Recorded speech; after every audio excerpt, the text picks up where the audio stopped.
Hi friends, ഞാൻ വന്നിരിക്കുന്നത് ഒരു അടിപൊളി ബനാന കേക്കിൻ്റെ റെസിപ്പി ആയിട്ടാണ്. എല്ലാവർക്കും വളരെ പെട്ടെന്ന് തന്നെ ഓവണോ ബീറ്ററോ ഒന്നും തന്നെ ഇല്ലാതെ വളരെ എളുപ്പത്തിൽ തയ്യാറാക്കാൻ പറ്റുന്ന ഒരു റെസിപ്പിയാണ്. അത് മാത്രമല്ല നമ്മളിതിൽ മൈദയോ ഷുഗറോ ഒന്നും തന്നെ ചേർക്കാതെ വളരെ ഹെൽത്തി ആയിട്ട് തന്നെ തയ്യാറാക്കിയിരിക്കുന്നത്. ഇതിലെ മെയിൻ ഇൻഗ്രീഡിയൻറ്റ് പഴമാണ്, പിന്നെ ഗോതമ്പ് പൊടി, ശർക്കര. ഇത്ര ഇൻഗ്രീഡിയൻസ് മെയിനായിട്ട് യൂസ് ചെയ്തിട്ട് വളരെ എളുപ്പത്തിൽ വളരെ ടേസ്റ്റിൽ ഒരു കേക്ക് ഉണ്ടാക്കാൻ പറ്റുന്നെങ്കിൽ നമുക്ക് എല്ലാവർക്കും ഒന്ന് ട്രൈ ചെയ്തേക്കൂടെ. അപ്പോൾ നമുക്ക് വീഡിയോയിലിട്ട് കിടക്കാം.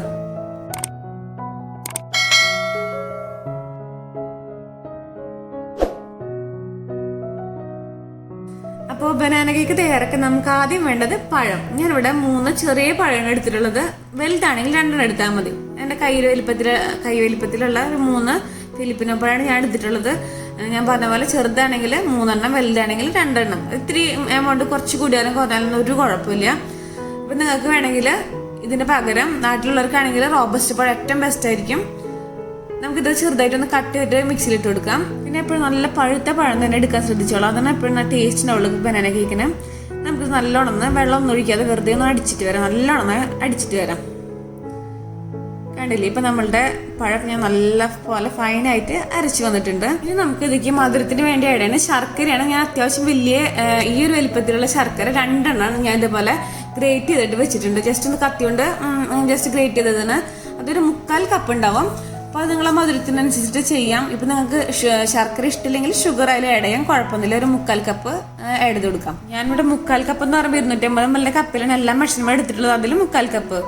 ഇനി ഞാൻ അതിലേക്ക് 120 ml സൺഫ്ലവർ ഓയിൽ ഒഴിച്ചെടുക്കുന്നുണ്ട്. അതായത് 2/3 കപ്പ്. ഞാൻ നേരത്തെ എടുത്ത കപ്പിൽ തന്നെ 2/3 കപ്പ് സൺഫ്ലവർ ഓയിൽ ആഡ് ചെയ്ത് കൊടുക്കുന്നുണ്ട്. നിങ്ങൾക്ക് ഇതിന് പകരം മെൽറ്റഡ് ബട്ടർ ആയാലും ആഡ് ചെയ്ത് കൊടുക്കാം, സെയിം ക്വാണ്ടിറ്റി തന്നെ. പിന്നെ നമുക്ക് അതിലേക്ക് വേണ്ടത് വാനില എസൻസ് ആണ്. അത് 1 ടീസ്പൂൺ ആഡ് ചെയ്യാം. ഇതിന്റെ ഫ്ലേവർ ഇഷ്ടമല്ലെങ്കിൽ ഇത് അവോയ്ഡ് ചെയ്യാൻ. ശരിക്കും ഇതിൽ ആവശ്യമില്ല. പഴത്തിലാണെങ്കിൽ പഴത്തിന് ഫ്ലേവർ ആയാലും മതി. അപ്പം ഞാൻ അതെല്ലാം കൂടി നല്ലോണം മിക്സിയിൽ ഫൈനായിട്ടൊന്ന് അരച്ച് വന്നിട്ടുണ്ട്. നല്ലോണം മിക്സ് ചെയ്തിട്ട് കണ്ടോ, ഹൈ സ്പീഡിൽ ഇട്ടിട്ടാണ് അരച്ചിട്ടുള്ളത്. തരികളൊന്നും ഇല്ലാണ്ട് നോക്കിക്കോളാം തീരെ. ഇനി നമുക്ക് ഈ പഴത്തിന്റെ മിക്സ് വേറൊരു ബൗളിലേക്ക് ഒന്ന് മാറ്റി കൊടുക്കാം. പിന്നെ ഈ പാത്രങ്ങളൊന്നും നനവില്ലാതെ ശ്രദ്ധിച്ചോളാം എപ്പോഴും. ഇത് മുഴുവനും നമുക്ക് കണ്ടില്ലേ തരികളൊന്നും ഇല്ലാതെ നല്ലോണം അരിഞ്ഞ് കിട്ടിയിട്ടുണ്ട്. ഈ മിക്സിയിലായതുകൊണ്ട് നമുക്ക് എല്ലാവർക്കും വീട്ടിൽ തന്നെ തയ്യാറാക്കാൻ പറ്റുന്ന ഒരു കേക്കാണിത്. എല്ലാവരും ട്രൈ ചെയ്ത് നോക്കണം എന്തായാലും. അപ്പോൾ ഇനി ഞാൻ അതിലേക്ക് കുറച്ച് അണ്ടിപ്പരിപ്പ് ഇതേപോലെ ജസ്റ്റ് ഒന്ന് ക്രഷ് ചെയ്ത്, അധികം ക്രഷ് ചെയ്തെന്നാൽ അധികം വലുതാവാനും പാടില്ല. ഒരു ചെറിയ പീസസ് ആയിട്ട് ഒന്ന് ക്രഷ് ചെയ്തിട്ട് ഇട്ട് കൊടുത്തിട്ടുണ്ട്. അതുപോലെ കിസ്മിസും ഒരു 10-25 കിസ്മിസ് ഇട്ട് കൊടുത്തിട്ടുണ്ട്. ഇതൊക്കെ നമുക്ക് എത്ര വേണമെങ്കിലും ഇട്ട ടേസ്റ്റ് കൂടെ ഉള്ളൂ. അതുപോലെ ട്യൂട്ടി ഫ്രൂട്ടി നിർബന്ധമില്ല, അതൊക്കെ ഉണ്ടെങ്കിൽ മാത്രം ഇട്ടാൽ മതി. നട്ട്സൊക്കെ ഇട്ട് കഴിഞ്ഞാൽ നല്ല ടേസ്റ്റ്, ശരിക്കും പ്ലം കേക്കിൻ്റെ ഒരു ടേസ്റ്റ് കിട്ടും നമുക്ക് ഇതിലേക്ക്. അപ്പോൾ ഇനി നമുക്ക് നല്ലോണം മിക്സ് ചെയ്ത് കൊടുക്കാം. ഇതിന് ഇത്ര ക്വാണ്ടിറ്റി ഒന്നുമില്ല, നമുക്ക് എത്രയും ആഡ് ചെയ്യുന്ന അത്രയും ടേസ്റ്റ് കിട്ടും നമ്മളുടെ കേക്കിന്. ബദാമോ പിസ്ത എല്ലാ നട്ട്സും നമുക്ക് ഇതിലേക്ക് ആഡ് ചെയ്യാം. ഇനി നമുക്ക് അതിലേക്കുള്ള ഡ്രൈ ഇൻഗ്രീഡിയൻസ് അരിച്ചെടുക്കണം. അപ്പോൾ അതിന് വേണ്ടി ഞാനിവിടെ ആദ്യം എടുത്തിട്ടുള്ളത് ആട്ടയാണ് ഗോതമ്പ് പൊടി 1.5 കപ്പ്. ഞാൻ നേരത്തെ എടുത്ത സെയിം കപ്പ്, അതായത് 250 ml കപ്പിൽ 1.5 കപ്പ്, അതായത് 375 ml ആട്ടാണ് എടുത്തിട്ടുള്ളത്. അത് നമുക്ക് ഈ അരിപ്പേക്ക് ഇട്ട് കൊടുക്കാം ആദ്യം. ഇനി അതിലേക്ക് നമുക്ക് 1 ടീസ്പൂൺ ബേക്കിംഗ് പൗഡർ ഇട്ട് കൊടുക്കാം. ബേക്കിംഗ് പൗഡർ ആണ്. അതുപോലെ 1/2 ടീസ്പൂൺ ബേക്കിംഗ് സോഡ. ഇതൊക്കെ ടീസ്പൂൺ കണക്കാണ് ഞാൻ പറയുന്നത്. ഇപ്പോൾ ഇനി ഞാൻ അതിലേക്ക് 1/2 ടീസ്പൂൺ പട്ട, അതായത് സിനമൺ പൗഡർ ഉണ്ടല്ലോ, അത് 1/2 ടീസ്പൂൺ ആഡ് ചെയ്യുന്നുണ്ട്. ഇതും ഓപ്ഷനാണ്, ആവശ്യമുണ്ടെങ്കിൽ മാത്രം ആഡ് ചെയ്താൽ മതി, ഒരു നിർബന്ധമില്ല. നമുക്ക് ഈ പൊടികളൊക്കെ നല്ലോണം അരിച്ചെടുക്കാം. എന്തിനാ ചെയ്യുന്ന വെച്ചാൽ അരിക്കുന്നത് എന്തിനാ വെച്ചാൽ നമ്മളുടെ ബേക്കിംഗ് സോഡയും ബേക്കിംഗ് പൗഡറും എല്ലാം എല്ലായിടത്തും എത്താൻ വേണ്ടിയിട്ട്, അല്ലെങ്കിൽ കേക്കിന്റെ ഒരു ഭാഗം നല്ലോണം പൊന്തി ഒരു ഭാഗം അധികം പൊന്താണ്ടക്കും. അതിന് വേണ്ടി ഇങ്ങനെ അരിച്ചെടുക്കാൻ പറയുന്നത്. എത്രയും അരിക്കുന്ന അത്ര നല്ലത്. 2-3 പ്രാവശ്യം അരിക്കാം. ഞാനിവിടെ 1 പ്രാവശ്യം അരിക്കുന്നുള്ളൂ. ഇത് നമുക്ക് ഈ പൊടി നമ്മളുടെ പഴത്തിന്റെ മിക്സിക്ക് നേരത്തെ ഉണ്ടാക്കിയ മിക്സി ഉണ്ടല്ലോ അതിലേക്ക് ആഡ് ചെയ്ത് കൊടുക്കണം. നമ്മളിത് ഒരുമിച്ച് അങ്ങോട്ട് ആഡ് ചെയ്ത് 2-3 ട്രിപ്പായിട്ട് വേണം ആഡ് ചെയ്യണമെങ്കിൽ. ഒരുമിച്ച് ആഡ് ചെയ്ത് കഴിഞ്ഞാൽ ആകെ കട്ട കെട്ടാനൊക്കെ ചാൻസ് ഉണ്ട്. അപ്പോൾ കേക്ക് കറക്റ്റ് വരില്ല. അപ്പോൾ 2-3 ട്രിപ്പായിട്ട് കുറച്ച് ഇട്ടിട്ട് ഇളക്കി കൊടുക്കാം. പിന്നെ അടുത്ത ട്രിപ്പും കൂടി ആഡ് ചെയ്തിട്ടുണ്ട്. വീണ്ടും നല്ലോണം മിക്സ് ചെയ്യാം. ഇത് മിക്സ് ചെയ്യുമ്പോൾ ഞാനിവിടെ സാധാ ഫോർക്ക് കൊണ്ടാണ് മിക്സ് ചെയ്യുന്നത്. നിങ്ങൾക്ക് സ്പൂണോ ഫോർക്ക് എന്തായാലും ഉപയോഗിച്ചാൽ മതി, കുഴപ്പമില്ല. അപ്പോൾ ഇനി ലാസ്റ്റ് ബാക്കിയുള്ള പൊടിയും കൂടി ഞാൻ ഇതിലേക്ക് ആഡ് ചെയ്യുന്നുണ്ട്. എല്ലാം കൂടി ഒരുമിച്ച് ആഡ് ചെയ്യാം. 3 ട്രിപ്പായിട്ട് ഞാൻ ആഡ് ചെയ്തത്. പിന്നെ കേക്കിനൊക്കെ മിക്സ് ചെയ്യുമ്പോൾ ഇതുപോലെ ഒരു ഡയറക്ഷനിലേക്ക് മാത്രം മിക്സ് ചെയ്തോളാം, അല്ലെങ്കിൽ കേക്ക് കറക്റ്റ് കിട്ടില്ല, നല്ല നന്നായി പൊന്തി വരില്ല, കറക്റ്റ് ആവില്ല. അപ്പോൾ നമ്മളുടെ കേക്കിൻ്റെ ബാറ്റർ കുറച്ച് ടൈറ്റ് ആയിട്ടിരിക്കുന്നത്, അതൊന്ന് ചെറുതായിട്ട് ലൂസ് ആക്കണം. അപ്പോൾ നമുക്ക് അതിന് വേണ്ടി ഇവിടെ പാൽ ആഡ് ചെയ്യണം. ഞാനിവിടെ 1 ടേബിൾ സ്പൂൺ നോർമൽ റൂം ടെമ്പറേച്ചറിലുള്ള പാലിന് ആഡ് ചെയ്തിട്ടുള്ളത്. ഒന്നുകൂടി മിക്സ് ചെയ്ത് കൊടുക്കാം. അപ്പോൾ പാലിൻ്റെ മെഷർമെൻറ്റ് കറക്റ്റ് പറയാൻ പറ്റില്ല, നമ്മളെടുക്കുന്ന പഴത്തിൻ്റെ ഒക്കെ മെഷർമെൻറ്റ് അനുസരിച്ചിട്ട് മാറും. അപ്പോൾ എനിക്ക് ഞാൻ ഒരു ടേബിൾ സ്പൂണും കൂടി ഒഴിച്ചെടുക്കുന്നുണ്ട്. അപ്പോൾ മൊത്തം 2 ടേബിൾ സ്പൂൺ പാൽ ആഡ് ചെയ്ത് കൊടുത്തിട്ടുണ്ട്. നിങ്ങൾ നോക്കിയിട്ട് വേണം ആഡ് ചെയ്യാൻ. ചിലപ്പോൾ നിങ്ങൾക്ക് 2 മുതൽ ഒരു 5 ടേബിൾ സ്പൂൺ വരെ പാലം കൊഴിക്കേണ്ടി വരും. അപ്പോൾ കേക്കിൻ്റെ ബാറ്റർ റെഡി ആയി നമുക്ക് ഓവൻ സെറ്റപ്പ് റെഡിയാക്കണം. അപ്പോൾ അതിന് വേണ്ടി ഞാൻ ഒരു പഴയ ഒരു നോൺ സ്റ്റിക്കിൻ്റെ പാത്രം എടുത്തിട്ടുണ്ട്. അതിലേക്ക് ഒരു തട്ട് ഇറക്കി കൊടുത്തിട്ടുണ്ട്. അത് ജസ്റ്റ് ഡയറക്റ്റ് കോൺടാക്ട് ചെയ്യാതിരിക്കാൻ വേണ്ടിയിട്ട്. എന്നിട്ട് അത് മൂടി വെച്ചിട്ട് ഈ പാത്രം പ്രീഹീറ്റ് ചെയ്യാൻ വെച്ചു. ഞാൻ ആ ഹോളൊന്ന് ക്ലോസ് ചെയ്തിട്ടുണ്ട് എയർ കിടക്കാതിരിക്കാൻ. നമുക്കിതൊരു 10 മിനിറ്റ് മീഡിയം ഫ്ലെയിമിൽ ഇട്ടിട്ട് ഒന്ന് പ്രീഹീറ്റ് ചെയ്യാം. അപ്പോൾ ആ സമയം നമുക്ക് കേക്ക് തയ്യാറാക്കാനുള്ള പാത്രം ഒന്ന് സെറ്റ് ചെയ്തെടുക്കണം. അപ്പോൾ ഞാൻ അതൊന്ന് ജസ്റ്റ് നെയ്യ് ബട്ടർ എണ്ണ എന്തായാലും എടുത്തിട്ടൊന്ന് എല്ലാവരും സ്പ്രെഡ് ചെയ്ത് കൊടുക്കാം. ഇപ്പോൾ നിങ്ങളിൽ ബട്ടർ പേപ്പർ ഉണ്ടെങ്കിൽ അത് ആഡ് ചെയ്ത് കൊടുത്താലും മതി. അപ്പോൾ ഞാനിപ്പോൾ എല്ലാവർക്കും ചെയ്യാൻ പറ്റുന്ന രീതിയിൽ കാണിക്കുന്നതാണ്. എല്ലായിടത്തും നല്ലോണം സ്പ്രെഡ് ചെയ്ത് കൊടുക്കും. സൈഡിലും നടുക്കിലൊക്കെ ഞാൻ സ്പ്രെഡ് ചെയ്തിട്ടുണ്ടെങ്കിൽ ഞാൻ അതിലേക്ക് ഒരു ടീസ്പൂൺ മൈദ ഇട്ടെടുത്ത്, മൈദ ഗോതമ്പ് പൊടി എന്തായാലും ഇട്ടെടുത്താൽ മതി. ഇതെന്താണ് ചെയ്യുന്നത് വെച്ചാൽ നമ്മൾ കേക്ക് പെട്ടെന്ന് പാത്രത്തിൽ വിട്ടിട്ട് വേണ്ടി അങ്ങനെ ചെയ്യുന്നത്. എന്നിട്ട് ഇതേപോലെ എക്സസ് ആയിട്ടുള്ള പൊടി തട്ടിക്കളയാം.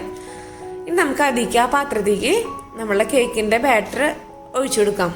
ഇപ്പോൾ കണ്ടില്ലേ ഈ കേക്കിൻ്റെ കൺസിസ്റ്റൻസി കണ്ടില്ലേ, ഈ ഒരു തിക്നെസ്സാണ് നമുക്ക് കിട്ടേണ്ടത്. അപ്പോൾ ഈ ഒരു ലെവലാവണ വരെ നമ്മൾ പാൽ ആഡ് ചെയ്ത് കൊടുക്കുക. ചിലർക്ക് ഒരു ടേബിൾ സ്പൂണൊക്കെ മതിയായിരിക്കും. നിങ്ങൾ എടുക്കുന്ന ഗോതമ്പ് പൊടിയും അതുപോലെ പഴത്തിൻ്റെ ഒക്കെ മെഷർമെൻ്റ് അനുസരിച്ച് കുറച്ച് മാറ്റമൊക്കെ വരും.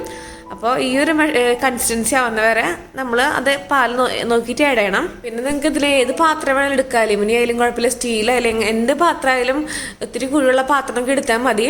പിന്നെ എപ്പോഴും കേക്കിൻ്റെ ബാറ്റർ ഒഴിച്ചെടുക്കുമ്പോൾ നമ്മൾ ഏത് പാത്രത്തിലാണ് വെക്കുന്നത് ആ പാത്രത്തിൻ്റെ 1/4 ഭാഗം മാത്രം ബാറ്റർ ഒഴിക്കാൻ പാടുള്ളൂ.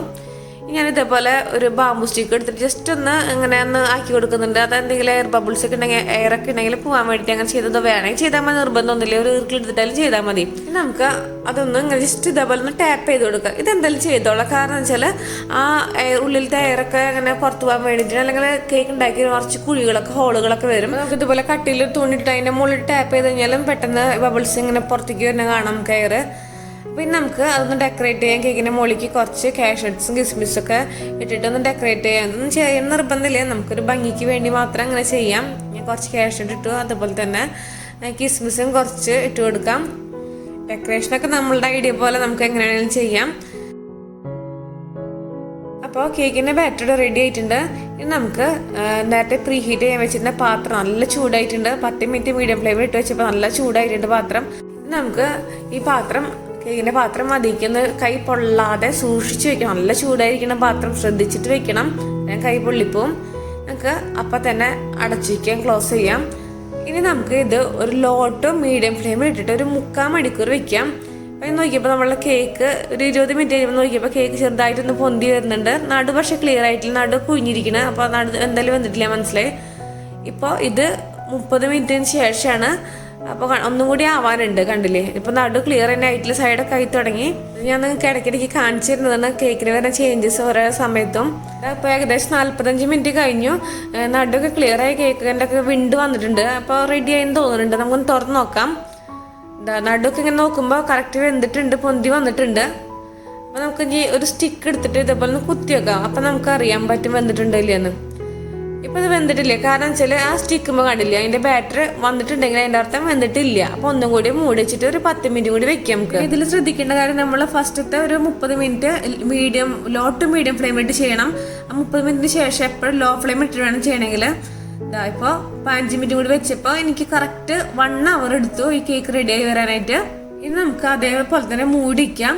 ആ മൂടി വെച്ചിട്ട് ആ പാത്രം അടുപ്പത്തിൽ നിന്ന് വേറെ സ്ഥലത്ത് മാറ്റി വയ്ക്കാം. അങ്ങനെ ചെയ്യുമ്പോൾ നമ്മളുടെ കേക്ക് നല്ലൊരു കളർ കിട്ടുക. ആ പാത്രം നല്ല ചൂടായിരിക്കില്ല, നല്ല കളർ കിട്ടാൻ വേണ്ടി അങ്ങനെ ചെയ്യുന്നത്. നമ്മൾ ഇതിൽ ശ്രദ്ധിക്കേണ്ട കാര്യം, നമ്മളുടെ ഗ്യാസ് അടുപ്പും അതുപോലെ തന്നെ നമ്മൾ കേക്ക് ഉണ്ടാക്കുന്ന മോൾഡ്, കേക്കിൻ്റെ കട്ടി വീതി അനുസരിച്ചിട്ട് കുക്കിംഗ് ടൈമിൽ മാറ്റം വരുന്നത് ശ്രദ്ധിച്ചോളൂ കേട്ടോ. ഇപ്പം നമ്മളുടെ കേക്ക് നല്ല പോലെ ചൂടൊക്കെ ആറി നല്ല കളറായി വന്നിട്ടുണ്ട്, കണ്ടില്ലേ. ഇപ്പോൾ നല്ല ഡാർക്ക് കളറായി നമ്മളുടെ കേക്ക്. ഇതേപോലെ വിള്ളലൊക്കെ ഉണ്ട്, അത് കുഴപ്പമൊന്നുമില്ല, അത് പഴമായതുകൊണ്ട് അങ്ങനെ ആവുന്നതാണ്. പക്ഷേ ടേസ്റ്റിൻ്റെ ഒരു കുറവില്ല. നമുക്കത് ഡീമോൾഡ് ചെയ്തെടുക്കാം. കണ്ടില്ലേ, അടിപൊളി നല്ല സോഫ്റ്റ് ആയി വന്നിട്ടുണ്ട്. താഴെ നിന്ന് കരിഞ്ഞിട്ടില്ല, നല്ല കളറും വന്നിട്ടുണ്ട്. കണ്ടില്ല, എൻ്റെ ഒക്കെ കേക്കിന് കുറച്ച് വീതി ഉണ്ട്. അതാണ് എനിക്ക് കുക്കിംഗ് ടൈം 1 അവർ എടുത്തത്. നിങ്ങൾക്ക് ഞാൻ പറഞ്ഞ പോലെ തന്നെ കുക്കിംഗ് ടൈം ശ്രദ്ധിച്ചോളാം. 1/2 മണിക്കൂർ മുതൽ 1 മണിക്കൂർ, ചിലർക്ക് 1.5 മണിക്കൂർ വരെയാവും. ഓരോരുത്തരുടെ ഗ്യാസ് അടുപ്പും ഫ്ലെയിം അനുസരിച്ചിട്ട് മാറ്റം വരും, അത് ശ്രദ്ധിക്കണം. അപ്പം നമ്മളുടെ ബനാന കേക്ക് ഇവിടെ റെഡി ആയിട്ടുണ്ട്. നമ്മളിതിൽ മൈദ യൂസ് ചെയ്തിട്ടില്ല, ഷുഗർ യൂസ് ചെയ്തിട്ടില്ല, ഗോതമ്പ് പൊടിയും അതേപോലെ ശർക്കരയും പഴം അതൊക്കെ ആകുമ്പോൾ അത്യാവശ്യം ഹെൽത്തി ആണല്ലോ. കുട്ടികൾക്ക് കൊടുക്കാൻ വളരെ നല്ലതാണ്. പിന്നെ മുട്ട കഴിക്കാത്തവർക്ക് പോലും ഇത് ട്രൈ ചെയ്യാം, കാരണം ഇത് എഗ്ലെസ് വേർഷനാണ്. പിന്നെ ഇത് ഓയിലിൽ പകരം കുട്ടികൾക്ക് കൊടുക്കുമ്പോൾ ബട്ടറൊക്കെ വെച്ച് കൊടുത്താൽ ഒന്നും കൂടി ഹെൽത്തി ആവും. ഈ റെസിപ്പി നിങ്ങൾക്ക് കുക്കറിൽ വെയിറ്റ് ഇടാതെ വേണമെങ്കിലും ചെയ്യാം, അതുപോലെ തന്നെ ഓവണിലും ചെയ്യാം. ഓവണിൻ്റെ ഞാൻ ടൈമിങ്ങും കാര്യങ്ങളൊക്കെ ഡിസ്ക്രിപ്ഷനിൽ മെൻഷൻ ചെയ്യാം. അപ്പോൾ നിങ്ങളെല്ലാവരും എന്തായാലും ട്രൈ ചെയ്ത് നോക്കണം. എന്തെങ്കിലും ഡൗട്ട്സ് ഒക്കെ ഉണ്ടെങ്കിൽ കമൻറ്റ് ബോക്സിൽ ചോദിച്ചാൽ മതി. അതുപോലെ തന്നെ നിങ്ങൾക്ക് എൻ്റെ വീഡിയോ ഇഷ്ടമായെന്ന് തന്നെ വിചാരിക്കുന്നു. ഇഷ്ടമായെങ്കിൽ ലൈക്ക് ചെയ്യാനും ഷെയർ ചെയ്യാനും സബ്സ്ക്രൈബ് ചെയ്യാനും മറക്കരുത്. പിന്നെ നോട്ടിഫിക്കേഷൻസ് ഒക്കെ വരാനായിട്ട് ആ ബെല്ലൈക്കൻ കൂടി ഒന്ന് പ്രസ് ചെയ്യണം. Thanks for watching.